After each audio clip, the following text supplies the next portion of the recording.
Hey everybody, part two is today of our American Dream unit. Keeping Up with the Joneses is the text that I hope that you read. It corresponds with chapter two of The Great Gatsby. Now, of course, I know that you probably haven't had a chance to read The Great Gatsby, but if you have, this is what's happened. So at the beginning of Gatsby, we're introduced to our main character, who's Nick.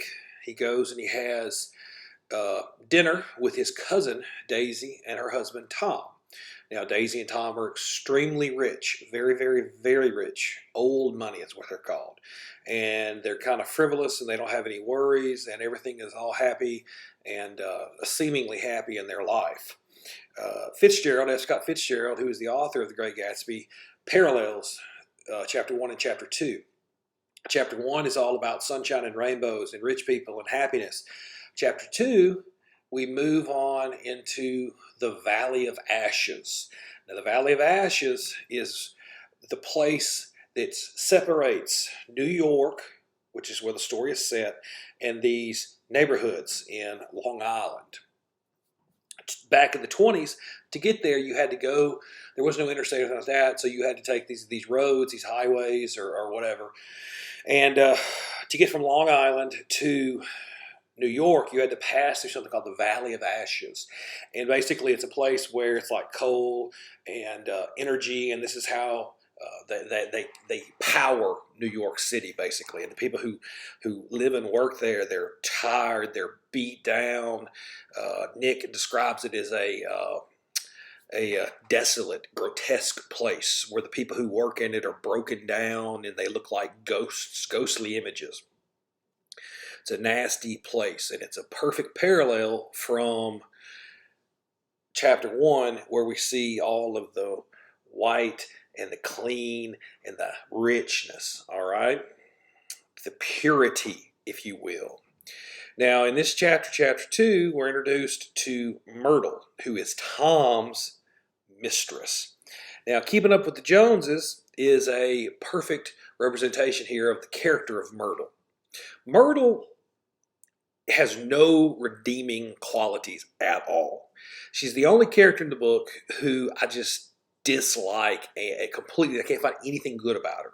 Even Tom, who might be considered, the antagonist. The book really doesn't have one, but if there is one, it's Tom. Myrtle is just rough. All right, Myrtle is just rough. She's just not good. She's a bad person. And she doesn't have much money. And she doesn't come from much. Very, very humble living lifestyle. She's married to a mechanic in the Valley of Ashes. And they just scrape by. And she's very unhappy. And so she gets with Tom. And she gets this inflated sense of self-worth. And Fitzgerald does an extremely good job of explaining how she is, and the longer when she's with Tom, how she looks down upon people who would be considered her own social caste. And she uses the term "these people" and Fitzgerald uses the term of the lesser orders. In other words, Myrtle looks down upon these people who she's in or possibly below them socially. But when she's with Tom, she feels like she's a princess, and she's very haughty and she's very rude and she's just ugh. And she spends tons of money. The first time that we see her, she's spending a bunch of money on a whole bunch of stuff. Tom buys her perfume and all magazines and food, and she just wants a dog. All right, so Tom buys her a dog and just spend. Why we use Keeping Up with the Joneses in chapter 2 as a supplemental material is because that expression means that you attempt to do what other people are doing financially so you can seem as good or better than them. All right. It goes into the Jones family, who is a very well-to-do family back in that time period, and there's a whole lot more into it. We're going to talk exactly about it when we go over the supplemental material in a moment. But Myrtle is one of these kind of people that the terminology might be gold digger nowadays, men and women. All right. She wants what Tom can give her. She sees what other people want, and she wants to be there. All right. She's extremely envious. Green with envy is what you might call it. And that's an issue we still face today. That's human nature. That's just built into people. All right. So what we're going to do now is we're going to read. We're going to go over the answers. I'm going to explain a little bit more about keeping up with the Joneses. And if you didn't do it, well, hopefully you did, but you can see and you can go over it here. All right, so our supplemental material for Chapter 2 of The Great Gatsby, the American Dream unit, is Keeping Up with the Joneses. Now here, the introduction, and put yourself in this situation. If you're a young student or you're a young person or just whatever, and you're reading this, you're listening to this video, watching this video, think about this. When everyone is getting the latest version of a smartphone, do you feel the pressure to buy one too? The phrase keeping up with the Joneses describes the habit of trying to compete with your peers' social status, wealth, and possessions. All right, this is a common problem that has been around for a long time. We get wrapped up in what other people are and have, and we get jealous, we get envious. We want to be seen the same. We want to have what they have. This goes into the needs and the wants that I talked about earlier. You need food. You want ribeye steak. You can eat ramen noodles. You need a car. You could have a Subaru. You want a Corvette, something like that. Needs and wants. All right, so right here we talked about where this phrase came from. Keeping up with the Joneses is an idiom or popular phrase that refers to the pressure to keep up with your neighbor's social status, wealth, or popularity. It refers to the way people constantly compare themselves to a neighbor and strive to accumulate the same material goods. I have a lot of experience with this. I could tell you stories, but I won't about people I know who do this, and even to a certain extent, people who say they don't, they do it in certain ways. They may see something because that's the way a lot of this is good in a lot of ways because the American dream, working hard for something, this pushes you to work harder when you see what other people have and you want to attain that. So, this isn't a bad thing. It's only a bad thing when you take it to the extreme. Old expression, money is the root of all evil. No, for the love of money is the root of all evil. It's greed.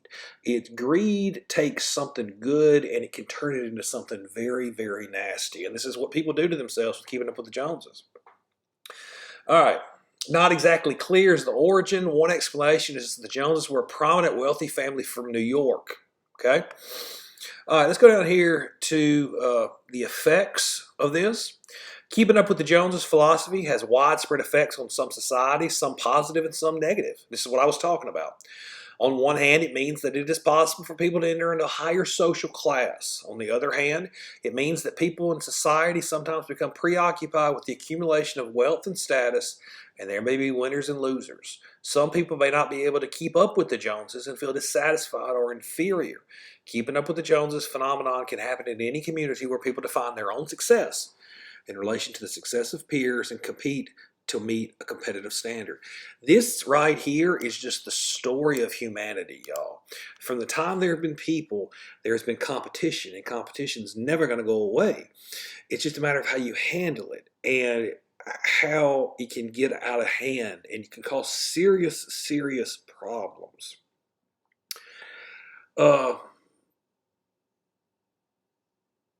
One awesome thing about the American dream is you're not destined. You're not from the time you were born destined to remain whatever class you are. Rags to riches is a very common expression. It means you go from poor to successful and rich. The American dream is so unique because up until a certain period of time, the American dream was so unique because it was new. It was the first time.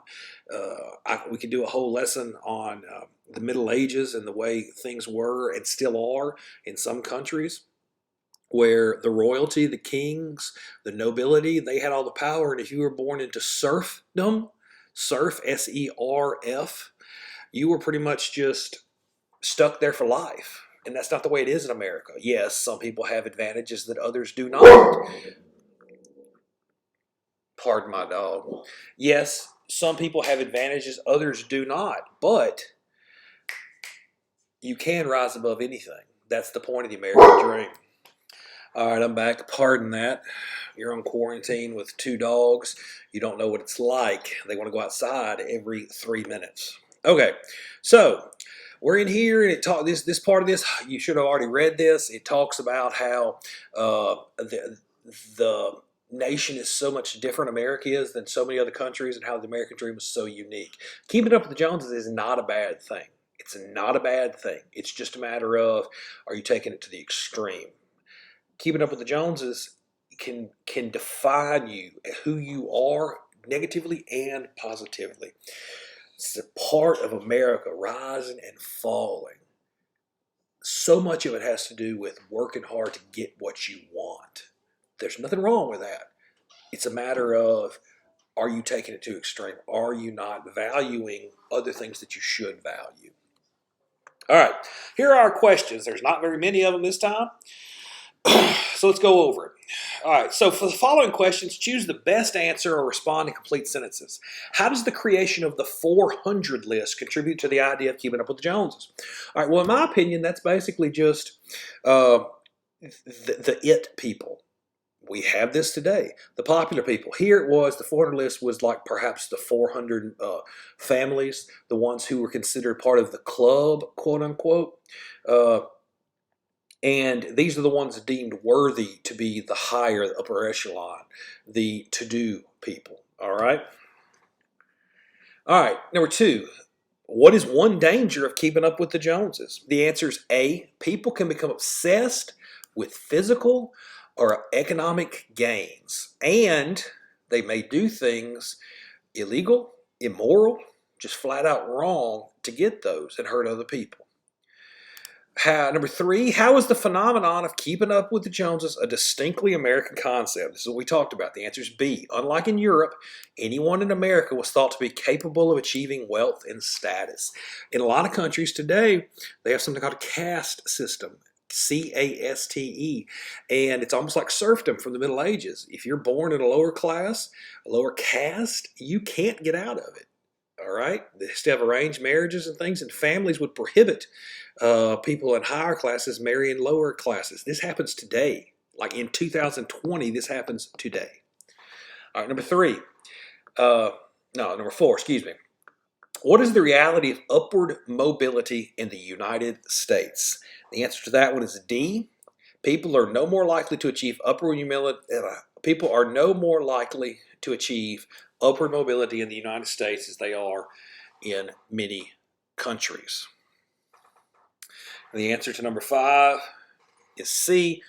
Which detail best supports that? In the United States, 45% of the poor rose out of poverty in a given year, compared with 45% in the UK, 53% in Germany, 55% in Canada. Now, you can take that one of two ways.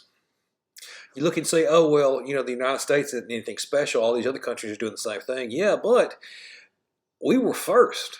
I'm sorry, I'm very patriotic.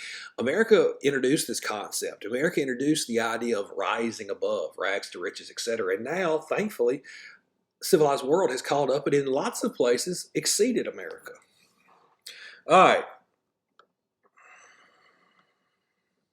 These are your discussion questions. These are your own opinion. In your words, explain the concept of keeping up with the Joneses. Well, I kind of already told you that what that was, getting what other people have so you don't seem inferior. Number 2, what caused the rush to build overly extravagant mansions in New York? That was basically what other people were doing, keeping up with the Joneses. We build one house big, I'm going to build my house bigger. Why do people follow the crowd? Oh, that's up to you, man. I mean, it's called mob mentality, herd mentality. People do what other people do. Why? Why do they do it? Why do the people go along with stuff? What are trends? That's a trend. That's what it is. All right, that's it. That's your own. Why do you think that happens? Why do you think that people follow the crowd?